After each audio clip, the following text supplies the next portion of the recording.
మరొక వారు మనం ప్రభు పాద సన్నిధికి చేయవచ్చాం.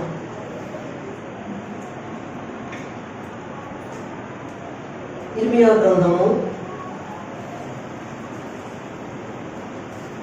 31వ అధ్యాయము 31 నుండి 34 వరకు మార్చి చదువుకున్నాం. ఇర్మియా 31 నుండి 34 వరకు మార్చి చదువుకుందాం. నేను ఇజ్రాయేల్ వారితోనూ యూదా వారితోనూ కొత్త నిబంధన చేయి దినములు వచ్చుచున్నాను. ఇది యెహోవా వాక్కు.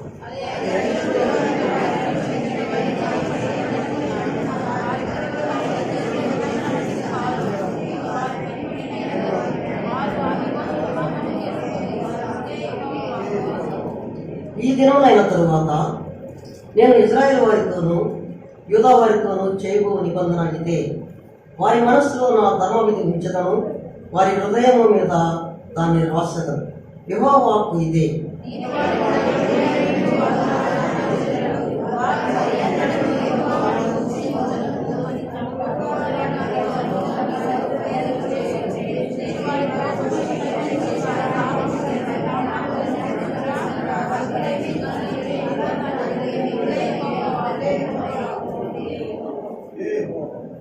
దానికి సహాయకరంగా క్రొత్త నిబంధనలు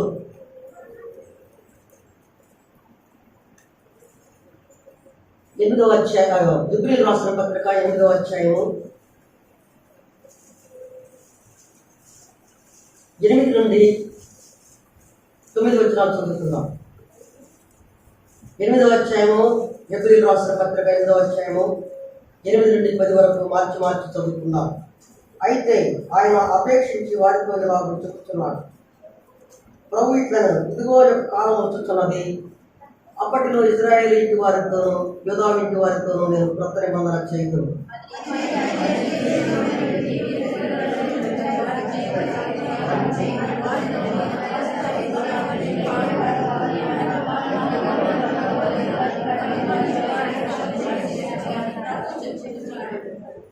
ఆ దినములైన తరువాత ఇజ్రాయేల్ ఇంటి వారితోనూ నేను చేయబోయే నిబంధన ఏదనగా, నా ధర్మ విధులను వారి మనసులో ఉంచి వారి హృదయముల మీద వాటిని రాయుదును. చాలు ప్రభునందు ప్రియమైన దేవుని సంగమా,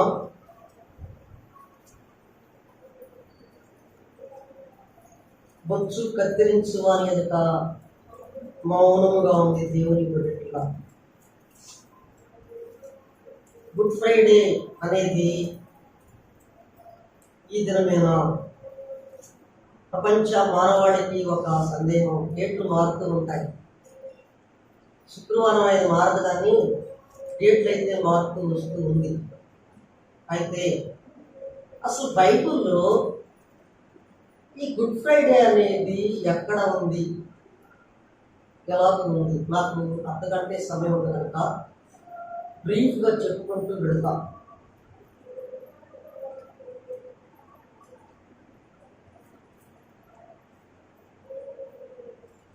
చదవబడినటువంటి లేఖన భాగం చూస్తే ఇర్మియా భక్తుడు అంటున్నాడు, ఇర్మియా ప్రవక్త, కన్నీటి ప్రవక్త, వారు అతి భయంకరమైనటువంటి నిబంధనను మీరారు. వారు చదవబడినటువంటి లేఖన భాగాలు సారికి క్రొత్త నిబంధనలు చదవబడినటువంటి లేఖన భాగాల్లో ఇర్మియా పాత నిబంధనలు చదివినటువంటి లేఖన భాగాలు చూస్తే నిబంధన అనేది ఒక మాట ఉంది మనకి.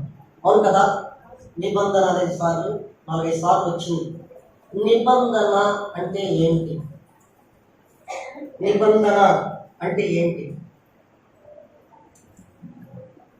నిబంధన అంటే ఒడంబడిక, అగ్రిమెంట్, ఇద్దరు వ్యక్తుల మధ్య జరిగే ఒప్పందమే నిబంధన అంటారు.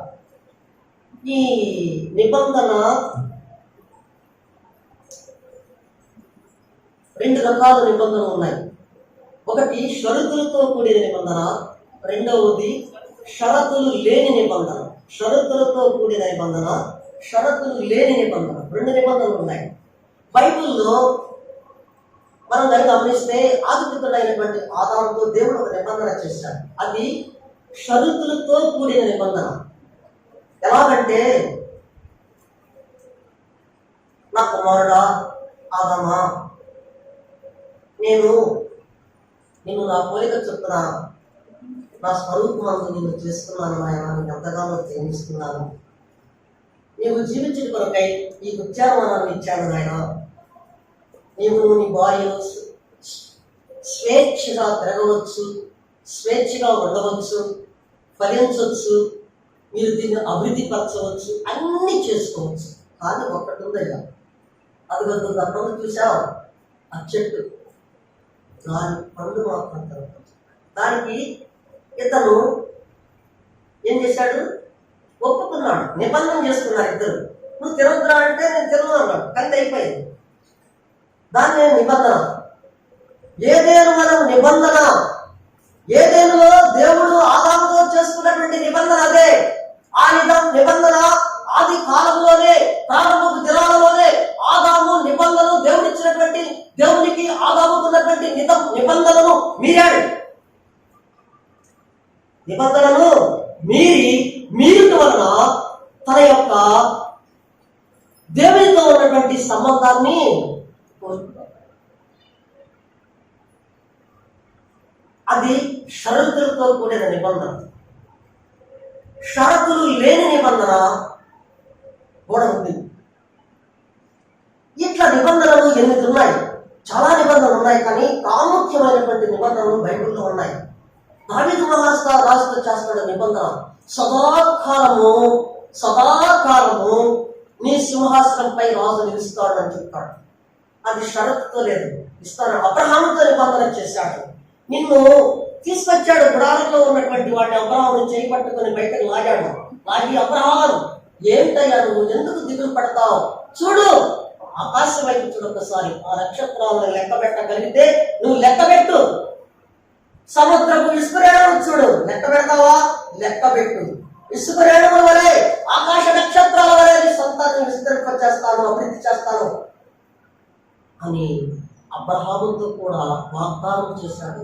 అయితే అది షరతులు లేని నిబంధన, షరతులు లేని నిబంధన చేశాడు. ఆకాశాన్ని చూపించాడు, కింద ఇసుకని చూపించాడు. రెండింటిని చూపించడం జీవిత సరిపోతుంది, కానీ దానిలో మర్మం ఉంది.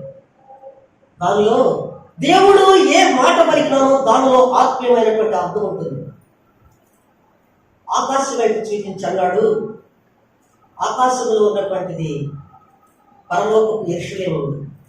ఆ యెరూషలేమునకు వారసులు కావాలంటే వాగ్దానం చేయబడినటువంటి వాడు ఇస్సాకు అన్న సంతానము ఆకాశ నక్షత్రాల వలె అవుతుంది. ఇసుక రేణువుల వలె ఉన్నటువంటి సంతానము హాగరు సంతానం అనబడింది. భూమి మీద ఉన్నటువంటి సంతానము హాగరు సంతానము, ఆకాశంలో ఉన్నటువంటి సంతానము ఇస్సాకు సంతానం. వాగ్దానం చేయబడినటువంటి వాడు, వాగ్దానం చేత పుట్టినటువంటి వాడు ఇస్సాకు.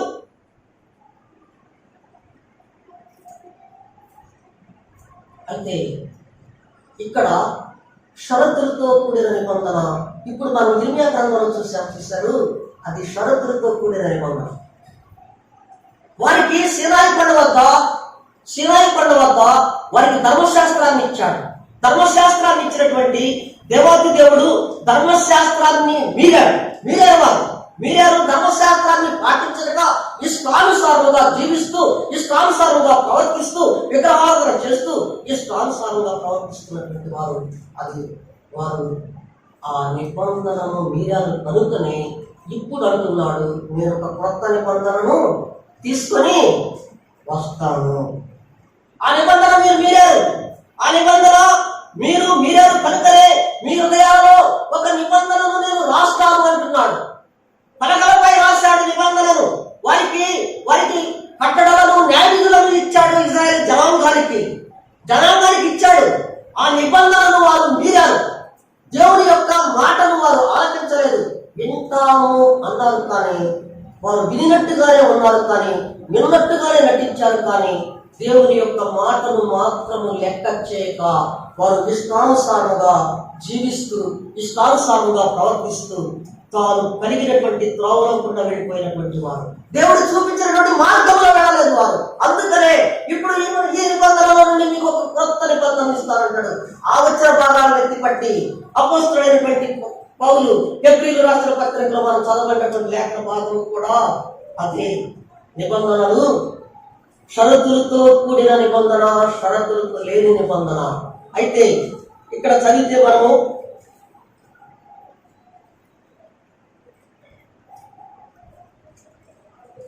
మత్తయి సువార్త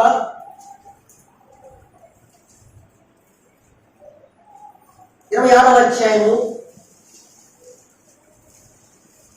26-28 చదువమ్మా.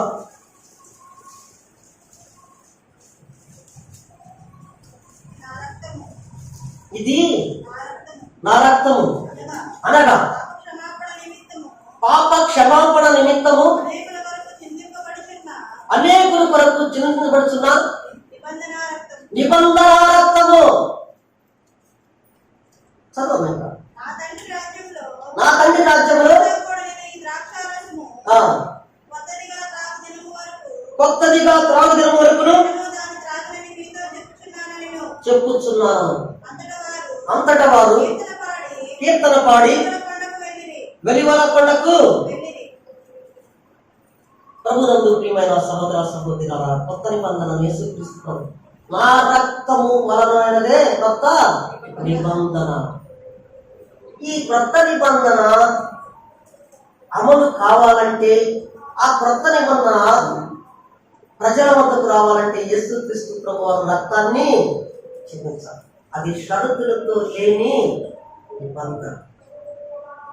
సర్వమానవాళి ఈ దినాన్ని మంచి శుక్రవారముగా పాటిస్తూ ఉన్నారు. అయితే దేవాతి దేవుడు యేసుక్రీస్తు ప్రభువారు సిలువ వేయబడినటువంటి దినము పస్కాని ఆచరించిన దినములోనే వారు యేసుక్రీస్తు ప్రభువారు సిలువ వేయబడ్డారు.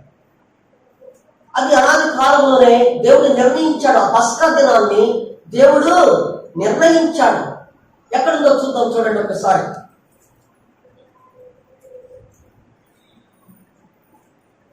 మత్తయి రాసిన సువార్త 26వ అధ్యాయము 1వ వచనం చదువమ్మా.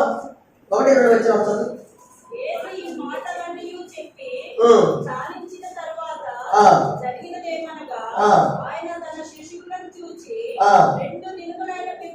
రెండు దినములైన పిమ్మట పస్కా పండుగ వచ్చుననియు అప్పుడు మనిషి కుమారుడు సిలువ వేయబడుటకై అప్పగింపబడుననియు మీకు.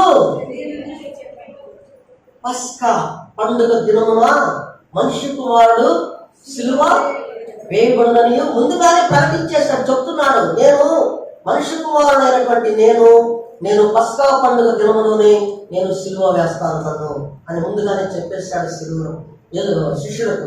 అయితే పస్కా అంటే ఏంటి? పస్కా అంటే దాటిపోట. నిర్గమాకాండము 12వ అధ్యాయంలో కానీ మనం చదవగలిగితే, నిర్గమాకాండం మొత్తం కానీ మనం నిర్గమాకాండము 12వ అధ్యాయం చదివితే, వారు పస్కా గొర్రెను వధించి పస్కాను వారు ఐగుప్తిలో చేసుకున్నారు. పస్కాను చేసుకోవడం, పస్కా అంటే పస్కా గొర్రె పిల్లను వధించారు. ఐగుప్తిలో ఉన్నటువంటి ప్రజలు కబంధ హస్తాలలో, శత్రువు యొక్క కబంధ హస్తాలలో ఉన్నటువంటి వారు, ఐగుప్తి యొక్క చెరలో ఉన్నటువంటి వారు విడుదల కలగాలంటే అందుకనే అబ్రహాముకి వాగ్దానం చేశాడు దేవుడు. 15వ అధ్యాయం, ఆదికాండం 15వ అధ్యాయంలో ఉంటుందన్నమాట. నీది కాని మనది కాని దేశంలో వారికి కాని దేశంలో వారు పరవాసులై 400 సంవత్సరాలు వారు దరిదాపుగా 430 సంవత్సరాలు వారు దాసత్వంలో ఉంటారు. తరువాత వారు నేను చూపించే దేశములకు కానానుకు ప్రయాణం అవుతారు. 400 సంవత్సరాలు దాటిన తర్వాత మోషే ఏర్పరచుకునే దేవుడు మోషే ద్వారా వారికి పస్కా గొర్రెల యొక్క రక్తం ద్వారా వారికి విమోచన కలిగింది, వారికి విడుదల కలిగింది. వారు కానానుకు ప్రయాణం అవ్వాలంటే మోషే ద్వారా ముందుగానే 9 తెగులు వారిపై పంపించాడు దేవాతి దేవుడు. అయితే ఆ తెగుళ్ళకు భయపడలేదు ఫరో రాజు. ఆ సైతానుకు సాదృశ్యంగా ఉన్నటువంటి ఫరో రాజు భయపడలేదు. భయపడకపోగా చివరికి గొర్రె పిల్ల యొక్క రక్తం ద్వారా మాత్రమే వారికి విడుదల కలిగింది. వారు దాటారు, మరణంలో నుండి జీవంలోకి వచ్చారు. ఐగుప్తి చెరలో నుండి విడుదల కలిగింది వారికి. గొర్రె పిల్లను, ఏడాది గొర్రె పిల్లను శ్రేష్టమైనది, మచ్చలేనిది తీసుకో, దాన్ని వధించు, దాన్ని చర్మాన్ని తీసివేయి, దాని యొక్క రక్తాన్ని మీ యొక్క ద్వారబంధాలకి, నిలువు కమ్మీలకి, పై ఉన్నటువంటి అడ్డ కమ్మీకి మీరు రక్తాన్ని పూయండి. ఆ రాత్రి సంహారపు దూత రాజు సింహాసనంపై ఉన్నటువంటి రాజు నుండి, జైలులో ఉన్నటువంటి ఖైదీల నుండి, తెల్లగరి విసురు దాసి వరకు తొలిసూరు పిల్లలను మొత్తాన్ని నేను సంహారపు దూత నాశనం చేస్తున్నది. ఆ రక్తపు గుర్తును చూసి సంహారపు దూత వెళుతుంది. సంహారపు దూత వెళ్ళిపోత కనుక ఆ రక్తపు గుర్తు కింద వారు రాత్రి గడిపారు ఇశ్రాయేలు ప్రజలు. ఆ రక్తపు గుర్తు నుండి గుర్తు అదే పస్కా పండుగ దినం ఏర్పాటు చేయాలి. అబీబు నెల నిసాన్ అనే మాసంలో 14వ దినమున అది వారు పాటించారు. అయితే ఆ పస్కా పండుగకు యేసుక్రీస్తు ప్రభువారు మానవ శరీరధారిగా, యేసుక్రీస్తు ప్రభువారు యూదా గోత్రముల నుండి వచ్చాడు కనుకనే తాను కూడా మానవ శరీరధారిగా ఉన్నాడు కనుక పస్కాను ఆచరించాల్సినటువంటి వాడుక యేసుక్రీస్తు ప్రభువారికి ఉంది. ప్రతి సంవత్సరం యేసుక్రీస్తు ప్రభువారు కూడా యెరూషలేముకు వస్తాడు. యెరూషలేములో పస్కాను ఆచరిస్తూ వెళ్తూ ఉన్నాడు. అయితే ఈసారి వారం దినములకు ముందుగానే బేతానియాకి చేరాడు. బేతానియాలో అనేక సార్లు యెరూషలేముకు వెళ్ళాడే కానీ బేతానియాలో యేసుక్రీస్తు ప్రభువారికి ప్రేమ లభించింది. బేతానియాలో ఆదరణ లభించింది. బేతానియా యేసుక్రీస్తు ప్రభువుని చేర్చుకుంది. యెరూషలేములో వెళితే చేర్చుకున్న వారు లేరు. యెరూషలేములో ఎప్పుడు చూసినాడు రోదన లేదు, కోపం గొడవ లేదు. యెరూషలేము యేసుక్రీస్తు ప్రభువారిని ఆదరించలేదు. బేతానియా మాత్రము, మరియమ్మ మాత్రమో లాజరు యొక్క వారి గృహం ఏర్పాటు చేసుకుని వారదినముల ముందుకొని వధించబడుతున్నటువంటి గొర్రె పిల్ల, పస్కా గొర్రె పిల్లగా అక్కడ కట్టివేయబడ్డాడు. వారం దినములకు ముందుగానే అక్కడికి చేరాడు. అక్కడనే తన యొక్క తండ్రి యొక్క చిత్తాన్ని నెరవేర్చిన కొరకై రాజుగా విజయోత్సాహంతో యెరూషలేములో ప్రవేశించాలంటే గాడిద పిల్ల కావాలి. గాడిద పిల్ల కట్లుతో కట్టబడినటువంటి గాడిద పిల్లను ఇవ్వమన్నాడు. ఆ గాడిదే ఇజ్రాయేలు జాతి. ఆ గాడిదే కట్టబడినటువంటి వారు ధర్మశాస్త్రం అనే కట్ల కింద కట్టబడి ఉన్నారు కనుక శిష్యులతో చెప్పాడు, మీరు వెళ్ళండి, ఆ ప్రదేశంలో గ్రామంలో ఉన్నటువంటి గాడిద పిల్లలు కట్టి ఉంటుంది కనుక దాన్ని విప్పండి అన్నాడు. ఆ దినాలే శిలువ సువార్తలు సాటించబడతాయి. శిష్యులకు అప్పగించాడు. కట్లతో కట్టబడినటువంటి బందీలుగా ఉన్నటువంటి వారిని విప్పండి అని చెప్పాడు.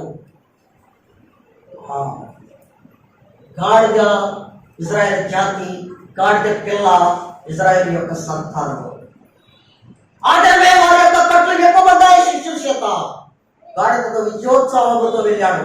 విజయోత్సాహంతో యెరూషలేములో ప్రవేశించాడు దేవాతి దేవుడు. దీనుడై రిక్తుడై ఉన్నటువంటి దేవాతి దేవుడు. యూదా సామ్రాజ్యంలో ఒక వాడుక ఉన్నది.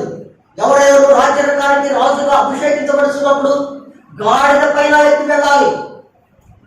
గాడిద దీనత్వాన్ని చూపిస్తుంది. గాడిదను ఎక్కి వెళ్ళాలి. వారు గాడిదను ఎక్కి వెళ్ళాడు ప్రభు. అక్కడ ఉన్నటువంటి ప్రజలందరూ కూడా అది పస్కా పండుగ దినాలను ప్రపంచ నలుమూల నుంచి పస్కాను ఆచరించడం కొరకై యెరూషలేము జనపరతి వరకు పట్టణం అయిపోయింది. జనముతో నిండిపోయింది. అంతకు ముందే మన లాజరును బ్రతికించాడు కనుక లాజరును చూడాలని యేసుక్రీస్తు ప్రభువారు లేపినటువంటి యేసుక్రీస్తు ప్రభువారిని చూడాలని తండాలుగా యెరూషలేము వీధుల్లో జయము హోసన్నా హోసన్నా అదే జయము పలుకు దేవుని స్తుతిస్తూ వస్తూ ఉన్నారు. అదే నోళ్ళు వారము తిరగక ముందే సిలువై అన్నారు. ఏమన్నారు? అదే మట్లాది వారి రోజు జయము జయము హోసన్నా, ప్రభు పేరుతో వచ్చేవాడు స్తుతించబడుగాక అని పలికినటువంటి నోళ్ళే ఇప్పుడు ఈ దినమున సిలువవే సిలువవే సంపివే సిలువవే సంపి. మానవుని యొక్క స్థితి అంత భయంకరమైనదండి. ప్రపంచ మానవాళి ఈ దినాన్ని, ఆ పస్కా పండుగ దినము అబీబు నెలలో ఆలకిచ్చాడు, కట్టడిచ్చాడు. మొదటి సంవత్సరము మొదటి నెలలో 14వ దినమున మీరు పస్కాని ఆచరించాలి. ఇది ఒక నిబంధన, మీకు నేను ఒక కట్టడి ఇస్తున్నాను, మీ తరములకు దీనిని మీరు పాటించాలని చెప్పాడు యూదా జనాంగానికి కట్టడనిచ్చాడు. ఏ కట్టడది? అబీబు నెల, నిసాను మాసము, మొదటి సంవత్సరము మొదటి నెల, మార్చి నెల, ఏప్రిల్ నెలలోనే వస్తుంది. యూదుల పంచాంగము ప్రకారమే ఈ హిందువులు క్యాలెండర్లో మనకి తయారు చేసి ఇస్తారు. అది ఖచ్చితంగా మార్చి నెల, ఏప్రిల్ నెలలోనే వస్తుంది మనకి. ఈ ఈస్టర్ పండుగ డేట్లు మారుతాయి. ఆ పున్నమి నాడు వారు పస్కాను ఆశ్రయించారు కనుకనే వారు మరణంలో నుండి జీవంలోకి వచ్చారు. ఇప్పుడు యేసుక్రీస్తు ప్రభు అంటాడు, నా సమయం ఆసన్నమైంది, పస్కా పండుగ దినమున నేను సిలువ వైపు ఉంచున్నానని చెప్తున్నాడు. 7 తీర్పులు జరిగాయి యేసుక్రీస్తు ప్రభు వారికి. తెల్లవారుజామున 2:30 గంటల నుండి మధ్యాహ్నం 3 గంటల వరకు, ఉదయము తెల్లవారుజామున 2 గంటల నుంచి 6 గంటల వరకు 3 తీర్పులు జరిగిపోయాయి. 6 గంటల నుండి 9 గంటల వరకు 3 తీర్పులు జరిగిపోయాయి. 7 తీర్పులు, 7 మాటలు, సిలువలో పలికినటువంటి 7 మాటలు. ఒక్కొక్క యేసుక్రీస్తు ప్రభు గెత్సెమనే వనంలో ప్రార్థిస్తూ ఉన్నటువంటి సమయంలోనే రాను వారు ఉదయతోనూ ఆయుధాలతో వచ్చి యేసుక్రీస్తు ప్రభు వారిని సంఖ్యలతో తీసుకుని వెళ్ళారు. రాత్రికాల సమయంలో యూదా చట్ట ప్రకారం అయితే రాత్రుల్లో ఎవరిని కూడా బంధించకూడదు. యూదా చట్టం చెబుతున్నది, ఎవరిని బంధించకూడదు. అయితే అన్యాయమైనటువంటి తీర్పు పొందాడని లేఖన భాగాలు.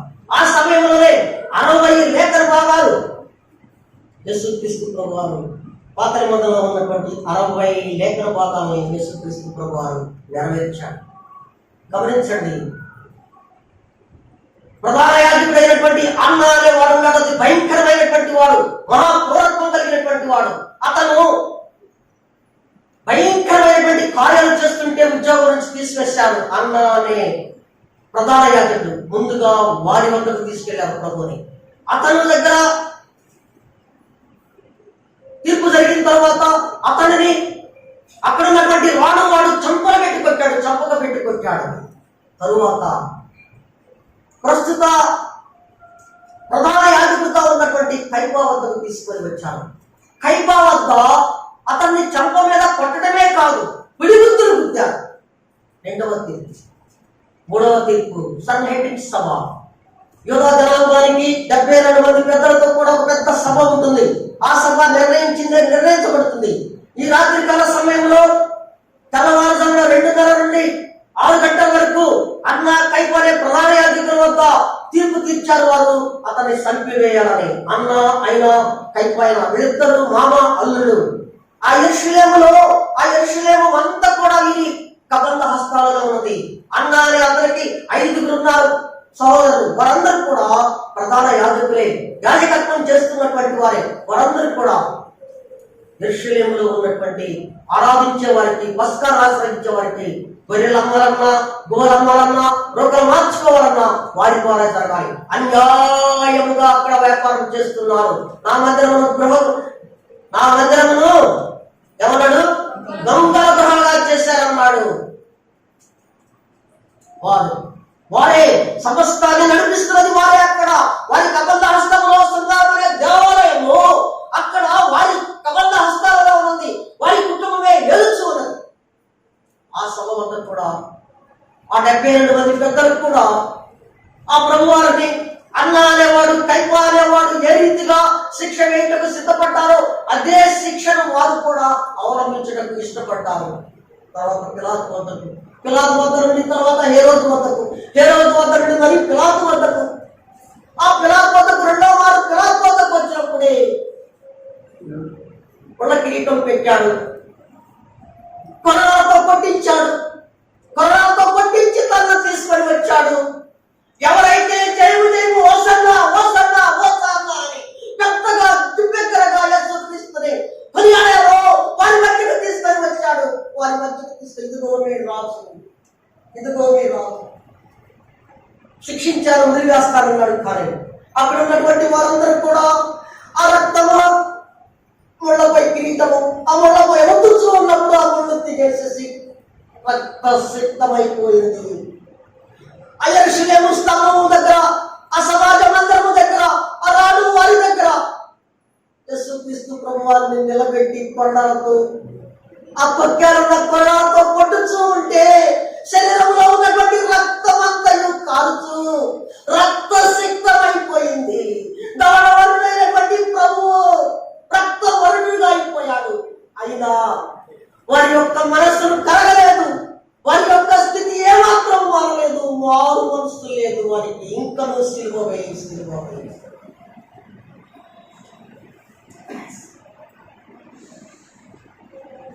సిలువ వేయమన్నారు.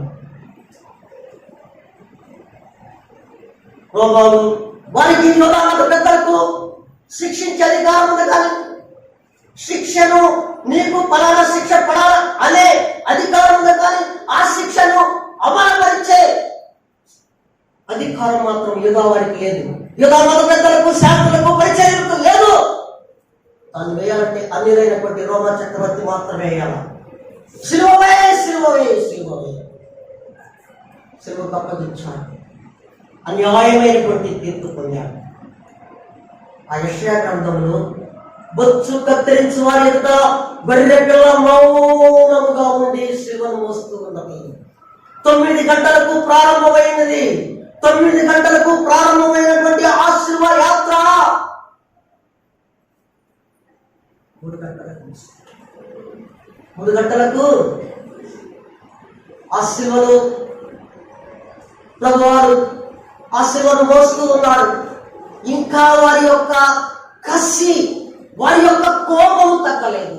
కొరడాలతో కొట్టు, ముఖంపై ఉమ్మి వేస్తూ, గడ్డాన్ని పెరుగు వేస్తూ ఇష్టానుసారుగా పిల్లలు బంతిని ఏ రీతిగా ఆడతారో ఆ రీతిగా వారు ప్రభుని ఆడుకున్నారు. ప్రభు మాత్రము వచ్చి కత్తిరించి వారి యొక్క మౌనంగా ఉన్నారు. అత్తయ్య మౌనముగానే ఉన్నారు, మౌనముగానే ఉన్నారు.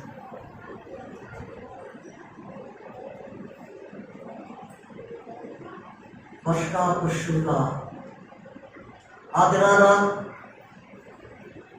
4000 సంవత్సరాల క్రితం ఇప్పటికీ యేసుక్రీస్తు పూర్వం 2000 సంవత్సరాల క్రితం ఐగుప్తు చెరలో ఉన్నటువంటి వారు, ఆ ప్రజలు కొరడాలతో పట్టబడ్డారు. పనులు చేయకపోతే వారు బాధించబడ్డారు. వారు భయంకరమైనటువంటి శ్రమలలో ఉన్నటువంటి వారిని విడుదల కలిగించడం కొరకై ఆ పస్కా వధువుగా గొర్రె పిల్లను వధించాడు. అక్కడ గొర్రె పిల్లను వధించాడు. ఆ గొర్రె పిల్లను వధించేటప్పుడు తన యొక్క రక్తం యొక్క గుర్తును చూసే ఆ రక్తపు గుర్తు ఏ బొమ్మము కలిగి ఉన్నదో ఆ బొమ్మము దాటిపోయింది. సంహారం వారు రక్షించబడ్డారు, వారు విమోచించబడ్డారు. గొర్రె పిల్ల యొక్క శ్రేష్టమైనటువంటి రక్తము ద్వారా విమోచించబడ్డారు. ఇక్కడ పస్కా బదులుగా వధించబడినటువంటి యేసుక్రీస్తు ప్రభువారు, మౌనమైనటువంటి యేసుక్రీస్తు ప్రభువారి యొక్క రక్తము, సిలువ. నిలువు కమ్మి 4 కమ్మి, అడ్డ కమ్మీలు 2 ఉంటాయి, నిలువు కమ్మీలు 2 ఉంటాయి. అడ్డ కమ్మీకి మాత్రం పుయ్యకూడదని చెప్పాడు దేవుడు. అడ్డ కమ్మీకి పుయ్యకూడదని చెప్పాడు దేవుడు. నిలువు కమ్మీకి పైన ఉన్నటువంటి అడ్డ కమ్మీకి ఈ రెండు దిక్కులు చూపిస్తున్నాయి. ఆ పైన ఉన్నటువంటి కమ్మీ 2 దిక్కులు చూపిస్తూ ఉన్నాయి. సిలువ కూడా 4 దిక్కులు చూపిస్తూ ఉంది. 4 దిక్కులు చూపిస్తున్నటువంటి సిలువ.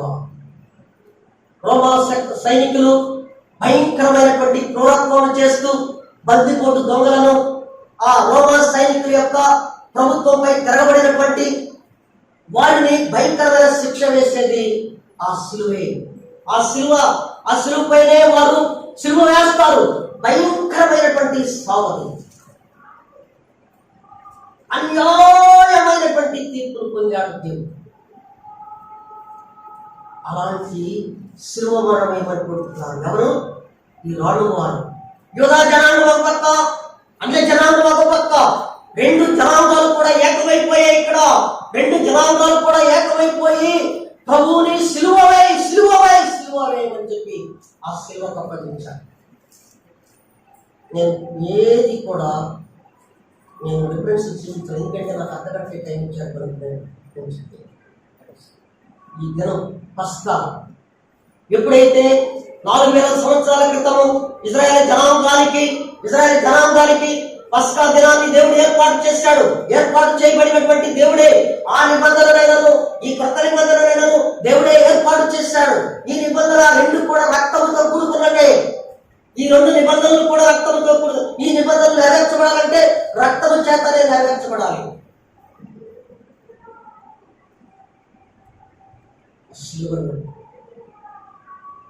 దేవాతి దేవుడు 7 మాటలు మాట్లాడాడు. 7 తీర్పులు జరిగాయి. చివరికి దేవుడి తీర్పు కూడా ఉంది ఇందులో. ఒక తీర్పు హన్నా, రెండవ తీర్పు కైపా, మూడవ తీర్పు సభ, నాలుగో తీర్పు పిలాతు, ఐదో తీర్పు హేరోదు, ఆరో తీర్పు మళ్ళా పిలాతు, ఏడో తీర్పు దేవుడు. దేవుడు మౌనమైపోయాడు. దేవుడు మౌనమైపోయిన తర్వాత 12 గంటల నుంచి 3 గంటల వరకు సిలువలో వేలాడబడుతూ వేదనను అనుభవిస్తూ ఉన్నప్పుడు దేవుడు చీకటిని కదిలేసేశాడు. ప్రపంచమంతా చీకటి. 12 గంటల నుండి 3 గంటల వరకు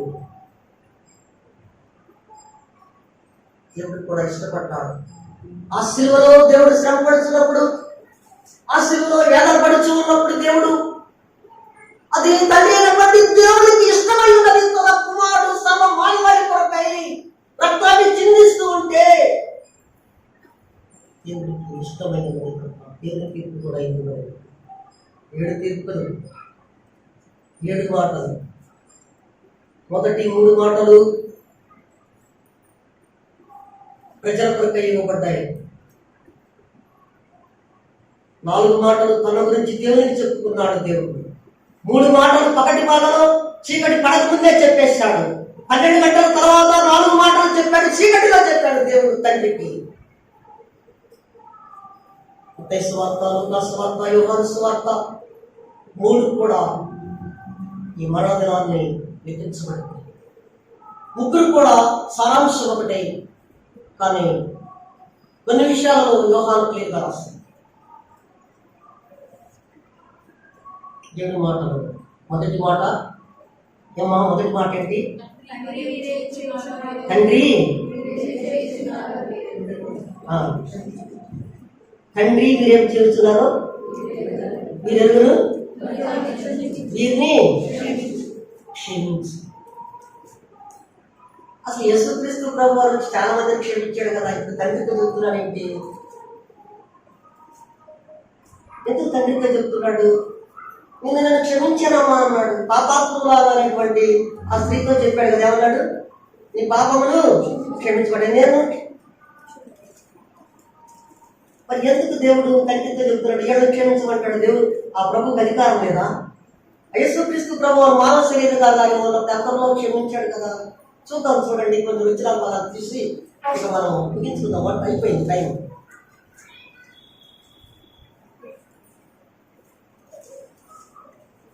లూకా సువార్త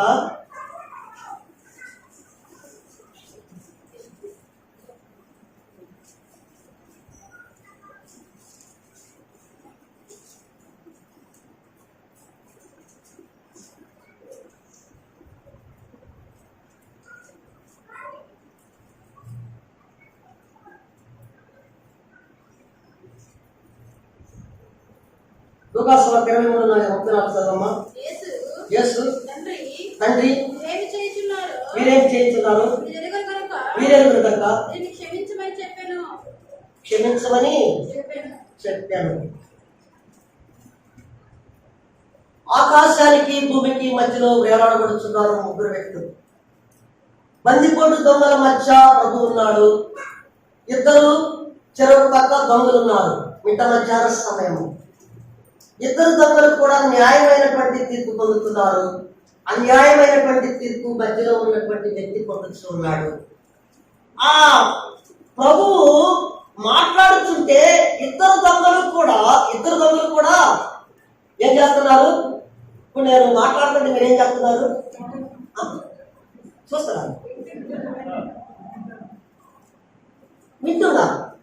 ఇద్దరు దొంగలు కూడా వింటున్నారు. యేసుక్రీస్తు ప్రభు వారికి మాట్లాడి ఒకసారి చదువుతాం కదండి. యేసు తండ్రి మీరేమి చేయుచున్నారో కనుక మీరు ఎరుగరు కనుక నేను క్షమించమని చెప్పాను. ఎవరిని క్షమించాలి? అదొక ప్రశ్న ఇక్కడ మనకి. ఎవరిని క్షమించాలి? ఎందుకు క్షమించాలి? అసలు క్షమించిన మార్పు సువార్త 2:10 ఒకసారి నాకు అర్థమైంది.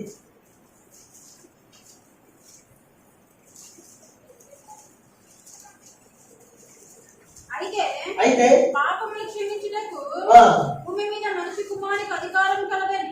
చాలు పాపములు క్షమించుటకు మనిషి కుమారుడు యేసుక్రీస్తు ప్రభు వారికి అధికారం ఉంది కదా. మరి ఎందుకు తండ్రి ఎందుకు క్షమించాలన్నాడు? నేను క్షమించను పోయిన మాట అయిపోతుందా? నేను క్షమించాలంటే ఒక మాట అయిపోద్ది. ఎందుకు? అదొక ప్రశ్న. వీరిని క్షమించు, ఎవరిని క్షమించాలి? క్షమించే అధికారం పొందుకుంది. కానీ దేవుడు తండ్రితో మాట్లాడుతున్నాడు. లూకాసు వార్త 7:48.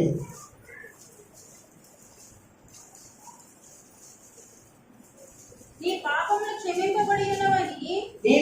క్షమించబడి ఉన్నవని ఆమెతో క్షమించబడి ఉన్నదని చెప్పాడుగా, క్షమించేశాడుగా. మానవ శరీరధారిగా ఉన్నప్పుడు అనేక మందిని క్షమించాడుగా. ఇవన్నీ కూడా యేసుక్రీస్తు ప్రభు వారు పలికే ప్రతి మాట కూడా సిలువలో ఇద్దరు దొంగలు గమనిస్తున్నారు. బాగా గమనించండి.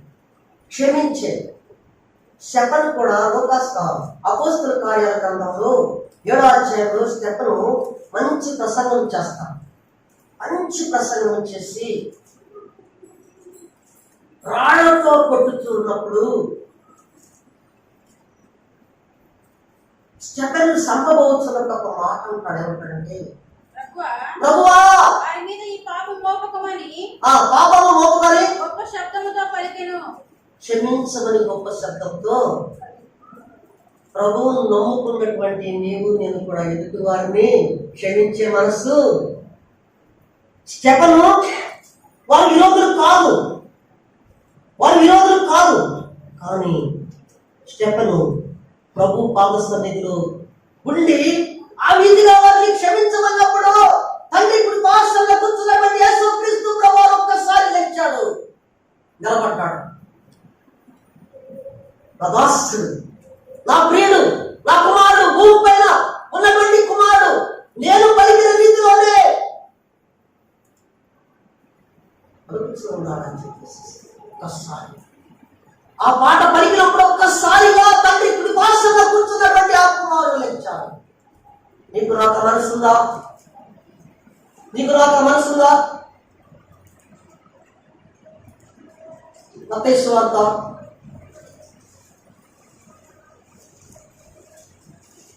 5:44.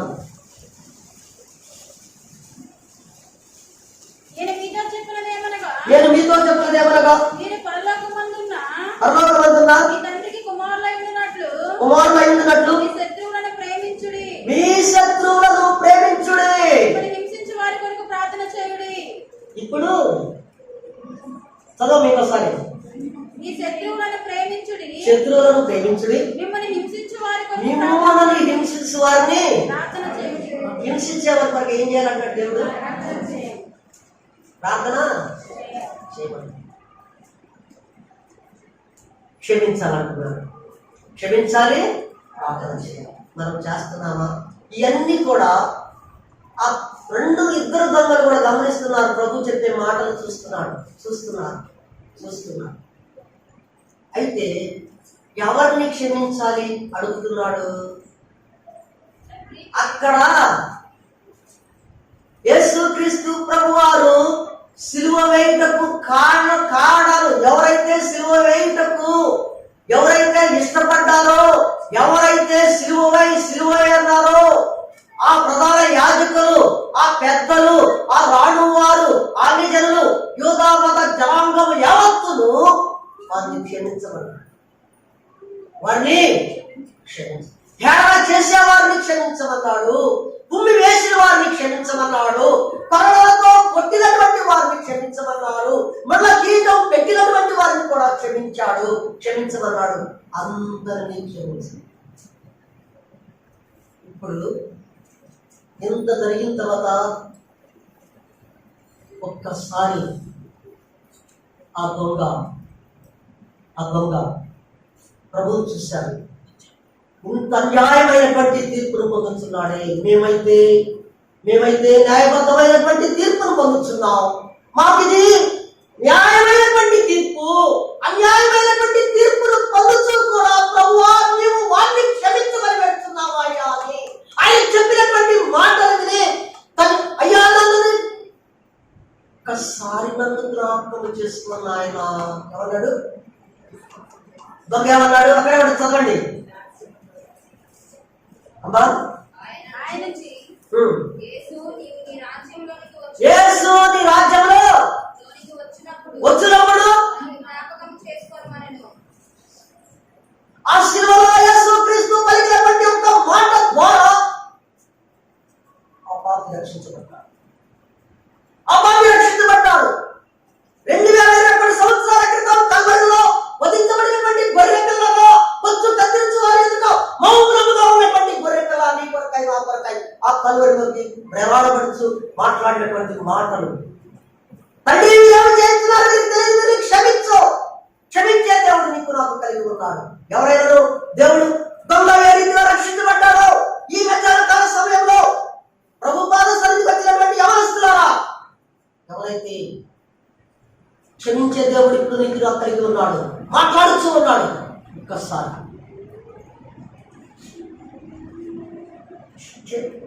ఇక్కడ క్షమించమనేవాడు ధైర్యవంతుడు, క్షమించేవాడు బలవంతుడు. ఎవరు? క్షమించమనేవాడు ధైర్యవంతుడు, క్షమించేవాడు బలవంతుడు. నీకు ధైర్యం ఉందా? క్షమించమనే ధైర్యం ఉంటే ఈ మధ్య కాల సమయంలో ప్రభువా నేను ఘోర పాపినయ్యా, ఆ శిలువలో వేలాడుతున్నటువంటి దేవా, మా కొరకై రక్తాన్ని చిందించినటువంటి దేవా, ఆ రక్త పొట్టుతో నన్ను కలిగి శుభ్రపరుచున్నాయని ధైర్యంగా చెప్పగలుగుతావా? ఈ మధ్యాహ్న కాల ఆ బలవంతుడైనటువంటి దేవుడు ఆ పరదేశంలోకి తీసుకుని వెళ్ళాడు ఆ దొంగను. వీడు మరొక దొంగ ప్రభువుని దూషించాడు, వాడు పాతాళంలో. ఈ మధ్యాహ్న కాల సమయంలో ఎక్కడికెళ్తావు? మౌనముగా ఉన్నావా? ప్రభువుని మౌనముగా ఉండి దూషిస్తున్నావా? వాడైతే మాటలతో దూషించాడే కానీ నువ్వు ప్రభు పాద సన్నిధికి చేరవచ్చినటువంటి నీవు మౌనముగా ఉండి దూషించలేకపోతున్నావేమో,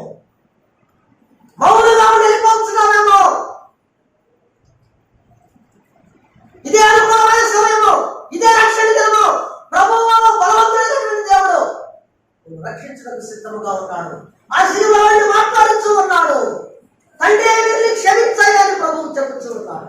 ప్రభువు పాపము యొక్క మానవుల యొక్క పాపాన్ని భరిస్తూ మోసుకొని పోయాడు కనుకనే ప్రభు క్షమించలేని స్థితిలో ఉన్నాడు. ఆ మాట పలకడానికి తండ్రి పంపించాడు.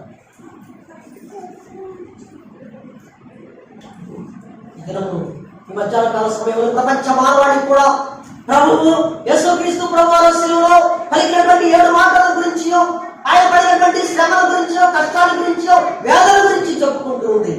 అయితే ఈ కుడిలోకి చేరి వచ్చేవేమో ఎవరొస్తున్నారా, ఎవరైతే ప్రభువు నమ్ముకోలేదో మౌనముగా వెళ్ళిపోయావా? ఆ దొంగవలే అవుతావు, పాతాళంలోకి వెళ్ళిపోతావు. ఈ దొంగ అన్నాడు, ప్రభువా నీ చిత్తమైతే నన్ను జ్ఞాపకం చేసుకుని రాజ్యంలో అని అంటావు. మౌనంగా వెళ్తావు? అది నీ ముందున్నటువంటి ప్రశ్న. ప్రభు శిలువలో నుండి మాట్లాడుచూ ఉన్నాడు నీతో నాతో. ఆ రెండు పైన మధ్య ప్రత్యక్ష ద్వారంలో అతి పరిశుద్ధ స్థలంలో ఉన్నటువంటి మందసము దగ్గర 4 కొమ్ములు ఉంటాయి. 4 పక్కల 4 దిక్కులు చూపిస్తూ ఉన్నాయి. శిలువలో 4 దిక్కులు ఉంటాయి. రక్తము ప్రోక్షించబడుతున్నది. ఆ శిలువలో కాచినటువంటి రక్తము, ఆ శిలువలో కాచినటువంటి రక్తము యెరూషలేము వీధులను తడిపివేసింది. ఇర్మియా గ్రంథంలోనే యెరూషలేము నెక్కద్దరు చేత పట్టబడింది, కాల్చివేసేశారు. మందసాన్ని ఇర్మియా ఒక గుహలో భద్రపరిచాడు. గుహలో భద్రపరిచినటువంటి మందసము ఎవరికి తెలియదు, శిథిలమైపోయింది. మధ్యాహ్న కాల సమయంలో 12 గంటల నుంచి 3 గంటల వరకు అంధకారమయమైపోయింది. పెద్ద భూకంపము తగిలింది. భూకంపములో కొండలు పగిలిపోయాయి, భూమి బద్దలైపోయింది.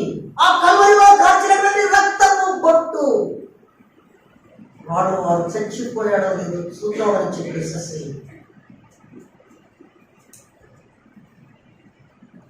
ఒక్క పోటు పొడిచాడు. ఆ రక్తము కారుకుంటూ వచ్చి ఆ భూకంప సమయంలో నేల విడబడిపోయినప్పుడు ఆ రక్తపు గుర్తు వెళ్ళి మందసంపై పడిపోయింది. అక్కడే రాశాడు ఇర్మియా. ప్రవక్త అయినటువంటి ఇర్మియా మందసాన్ని ఆ కల్వరి కొండ కిందే రాశాడు. అమెరికా సైంటిస్ట్ దాన్ని పరిశోధన చేసుకున్నప్పుడు 1987 అనుకుంటాను, పరిశోధన చేసుకున్నప్పుడు ఆ మందసాన్ని కనుగొన్నాడు. ఆ మందసంపై ఉన్నటువంటి రక్తపు గుర్తులు చూశాడు. ఆ రక్తపు గుర్తులు తీసుకొచ్చి ల్యాబొరేటరీలో పరీక్షించినప్పుడు అది జీవమైనటువంటి రక్తం, అది యేసుక్రీస్తు ప్రభు, అది నీకు జీవంతోనే ఉన్నది. పాపి వధించబడినటువంటి గొర్రెపిల్ల యొక్క రక్తాన్ని ప్రధాన యాజకుడు ఏ రీతిగా ప్రత్యక్ష అతి పరిశుద్ధ స్థలంలో సంవత్సరానికి 1 మారు మాత్రమే వెళ్ళి తను తాను పరిశుద్ధపరచుకొని ప్రజల పాప పరిహారం కొరకై ఆ రక్తాన్ని తీసుకొని వెళ్ళి ఏ రీతిగా తిరస్కరిస్తాడు. పాప మానవుడికి ఆ సంవత్సరం అంతా పాపం లేకుండా పోయింది. అలాగే ఆ రక్తం పోటీ అక్కడికి వెళ్ళిపోయింది. ఆ ప్రత్యక్ష గుడారంలో సాయిగా ఉన్నటువంటి ఆ మందసంపై పడింది.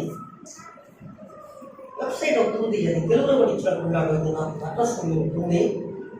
అది చూస్తే దానిలో చాలా అసలు దీని గురించి వివరణ సైంటిస్ట్ రాశాడు. దాని తెలుగులో కూడా ట్రాన్స్లేషన్ చేసి పెట్టారు. వెబ్సైట్ 1000 సంవత్సరాల తర్వాత ఆ రక్తము సజీవముగా ప్రభునందు ప్రియమైన సహోదర సహోదరులారా,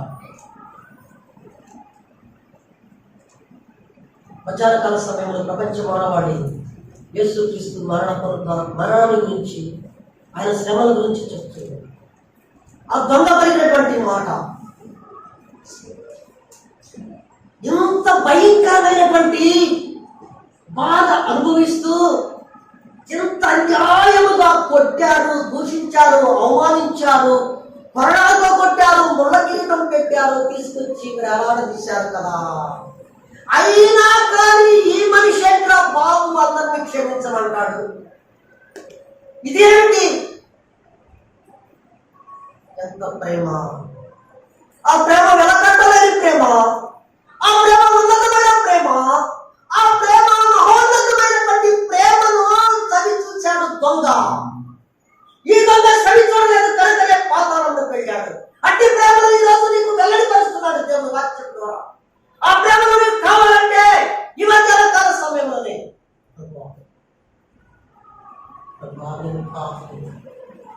అక్కలో ఖర్చుల మూల్యమైన రక్తము ద్వారా నన్ను కడుగు ప్రభువా, నన్ను శుభ్రపరచు ప్రభువా, నేను ద్రోహినయ్యా అని ఒక్క మారు ప్రభు పాదముల చెంత సాగిల పడి ప్రార్థిస్తే దేవుడు క్షమిస్తాడు.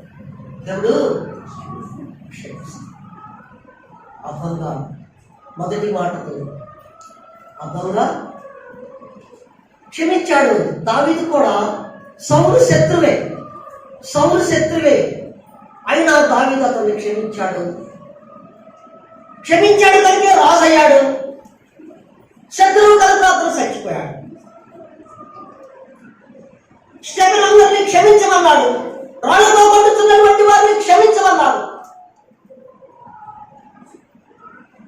తండ్రి లేచి కుమారుడే లేచి నుంచున్నాడు అతని యొక్క సాక్ష్యాన్ని చూసి.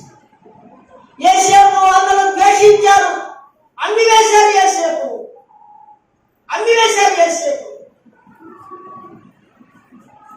ఒక్కసారి కొన్ని సంవత్సరాల తర్వాత వారు కలుసుకున్నారు. అందులో గుర్తుపట్టాడు, మోసము చేసినటువంటి వారు మోసం చేయబడినటువంటి మనిషిని గుర్తుపట్టలేదు. కానీ నా అన్నల చేతిలో నేను మోసగించబడ్డాను, ఒక ప్రభువుగా ఈ దేశానుకున్నాను, నా దగ్గరకు వచ్చాను కనుక వారికి తగిన తీర్పు తీర్చాలని మనసులో అనుకోలేదు. అయ్యా చెప్పను నేనే వారిని చూసి దుఃఖము పట్టుకోలేక ఇంటిలోకి వెళ్ళిపోయి వేచి మరో రెండోసారి వచ్చిన తర్వాత మీరు అమ్మి వేసినటువంటి యేసేపును నేనే యేసేపునయ్యా, మీరు అమ్మి వేశారు చూసావా? అది నాన్న అమ్మి వేసినటువంటి యేసేపును నేనే.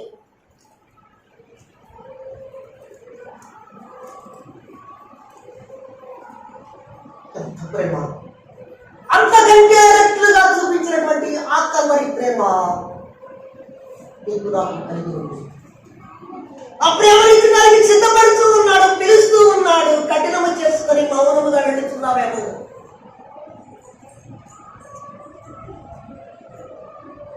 ఆ దినాన మీరు అమ్మి వేసినటువంటి యేసేపు నేనేనయ్యా. ఈరోజు ప్రపంచ మానవాళికి పోషణకర్తగా అయ్యానయ్యా. ప్రపంచ మానవాళికి రక్షణకర్త అయ్యా యేసుక్రీస్తు ప్రభువారు.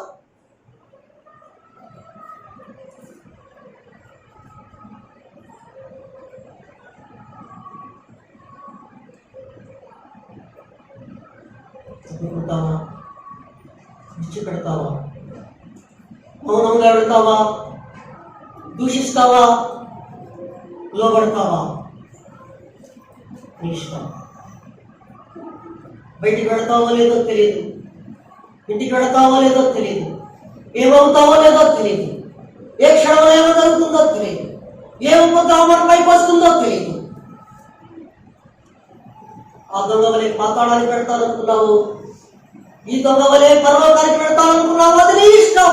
దేవుడు నీతో నాతో మాట్లాడుతూ ఉండగా ఒక్క నిర్ణయం తీసుకొని భవిష్యత్తు మారిపోతుంది. దేనికి అనుకో సమయం అలా ఈ సమయము